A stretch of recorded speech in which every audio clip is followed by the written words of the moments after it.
कौसल्या देवी एक छोटे से गांव में अपने बेटे अजय के साथ रहती थी। पति की मृत्यु के बाद उसने बहुत मेहनत कर अपने बेटे को पढ़ाया था। उसे सनातन की पढ़ाई के बाद उच्च शिक्षा के लिए शहर भी भेजा था। उसका बेटा शहर जाने को तैयार नहीं था। माँ क्यों अपने से दूर कर रही हो? यहाँ कौन देखेगा तुमको? लल्ला, मेरी चिंता न कर, तू पढ़ लिख कर बड़ा आदमी बन जा, बस मेरा जीवन सफल हो जाएगा। पर माँ, यहाँ आप अकेले कैसे रहोगी? मैं हर समय शहर से गांव नहीं आ पाऊंगा। यहाँ सब गांववासी हैं ना मेरे साथ। तू मेरी चिंता मत कर, तू बस पढ़ लिख कर बड़ा अफसर बन जा, मेरा जीवन सफल हो जाएगा। ठीक है माँ, जैसी तेरी मर्जी। ये कहे कौसल्या देवी के बेटे ने उससे विदा ली और चल पड़ा अपने सपनों को खोजने। शहर से हर माह उसका बेटा उसके लिए खत लिखता था। कौसल्या देवी बहुत चाव से उसका खत पढ़ती थी। हालांकि वह केवल 5वीं कक्षा तक ही पढ़ी थी, किंतु उनके बेटे ने उन्हें इतना पढ़ना लिखना तो सिखा ही दिया था कि वह खत पढ़ सकती थी। कभी कभी वह अपनी गांव की सहेलियों को भी खत पढ़कर सुनाती थी। सब ऐसा होनहार बेटा होने पर मन ही मन उससे ईर्ष्या भी करती थी। हर माह की पहली तारीख को जब डाकिया आवाज लगाते आता तो वह अपने घर के दरवाजे पर उसकी प्रतीक्षा करती रहती। लो माई, तुम्हारे लल्ला का खत आ गया, अब जी भरकर पढ़ लो, डाकिया हंसते हुए कहता। जब उसके बेटे ने कॉलेज में प्रथम स्थान प्राप्त किया था तब वो उसे पढ़कर बहुत रोई थी। फिर उन्होंने पूरे मोहल्ले को लड्डू बांटे थे। डाकिया भी उनकी इस खुशी में शामिल हुआ था। आज मेरी मेहनत सफल हो गई, मेरा लल्ला अब बड़ा अफसर बनेगा, खूब कमाएगा, फिर तो तेरी किस्मत खुल जाएगी कौसल्या, पैसे में खेलेगी तू भी। भगवान ऐसी औलाद सबको दे। गांव की औरतों ने ईर्ष्या भाव से ही कहा। अरे मुझे क्या जरूरत पैसों की, लल्ला अपना कमाए और खाए, बस मैं तो उसकी तरक्की देखना चाहती हूँ। कौसल्या देवी बोली। बेटे ने पढ़ लिख कर शहर में ही नौकरी करने की सोची। हालांकि उसने कौसल्या देवी को भी अपने पास बुलाना चाहा, पर कौसल्या देवी ने ही मना कर दिया।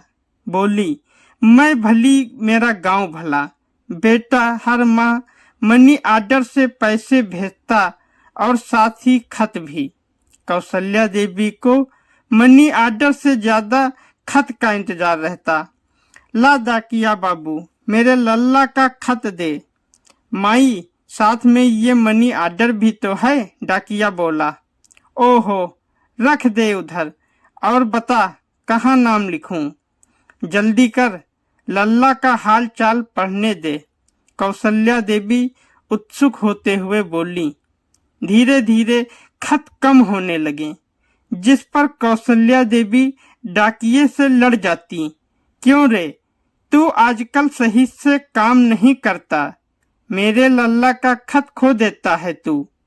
अरे माई, मैं क्यों ऐसा करूँगा, आज तक कभी हुआ है ऐसा?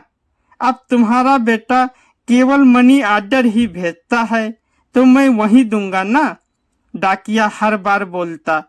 बहुत महीने बीत गए। अब कौसल्या देवी के बेटे का केवल मनी आर्डर आता था। कौसल्या देवी की आंखों में मनी आर्डर लेते समय आंसू निकल आते थे। डाकिया भी उनकी वेदना को भली भांति समझ रहा था, पर वो कर ही क्या सकता था।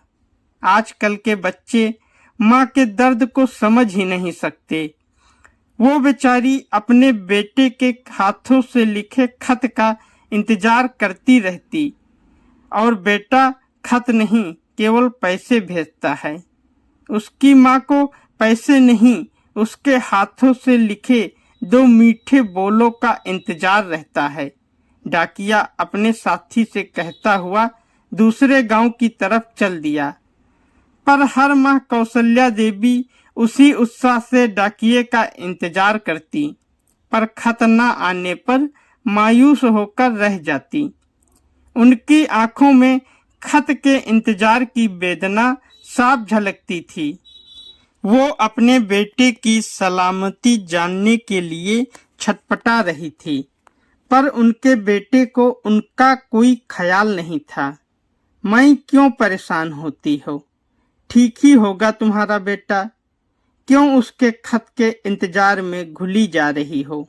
डाकिया बोला। तू नहीं समझेगा, एक माँ का दिल अपने बच्चे की सलामती जानना चाहता है, बस इतना हक तो है मुझे, कौशल्या देवी ने उदास स्वर में कहा। एक सुबह डाकिया खुशी से चिल्लाते हुए आ रहा था, माई देखो खत आ गया, खत आ गया। पर आज कौशल्या देवी डाकिये का इंतजार करती दरवाजे पर नहीं खड़ी थी। उसने घर में झांक कर देखा तो उसके होश उड़ गए। कौशल्या देवी फर्श पर गिरी पड़ी थी। डाकिये ने आसपास के लोगों को आवाज लगाई।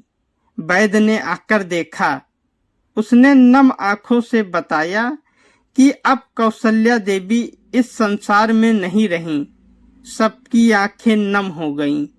डाकिया उनके पास आकर रोते हुए बोला, माई ये खत जिसका आप कब से इंतजार कर रही थी वो तो पढ़ लेते। डाकिये ने खत खोला और पढ़ना शुरू किया। माँ मैं सकुशल हूँ, आशा करता हूँ आपको समय से मनी ऑर्डर मिल जाता होगा। आपको बताना चाहता था कि मैंने शादी कर ली है और अब नई नौकरी के सिलसिले में मैं दूसरे शहर में बस गया हूँ। पता भेजकर क्या करूँ? आप तो आएंगी नहीं। आपको हर माह मनी ऑर्डर मिलता रहेगा। प्रणाम।